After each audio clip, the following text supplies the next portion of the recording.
আসসালামু আলাইকুম রহমতুল্লাহ বারাকাতু। আমরা এসেছি বাগেরহাটের সেই ঐতিহাসিক মসজিদ 7 নম্বর মসজিদে। এটা হলো মসজিদের গেট। আমরা এখন এই গেট দিয়ে প্রবেশ করবো।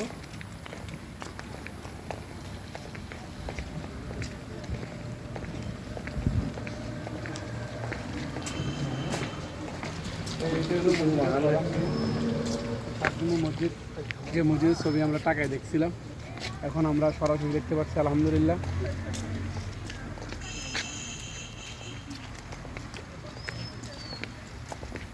এটি হলো কবরস্থান সাতগান খানজান আলী রহমতুল্লাহ আলাই, যারা বক্ত মুরিদান ছিলেন, ওনাদের কবরস্থান।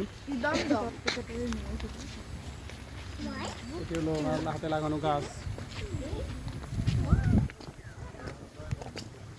এটিও কবরস্থান, এখানে ওনার বক্ত অনুসারীরা সাহিত্য আছে।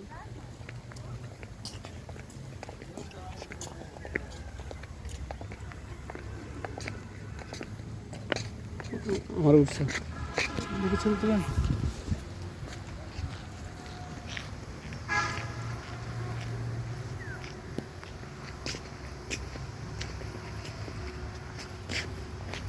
আমরা খুব সকালে আসছি, এই জন্য দর্শনার্থী অনেক কম। তাছাড়া আজকে বৃষ্টির দিন।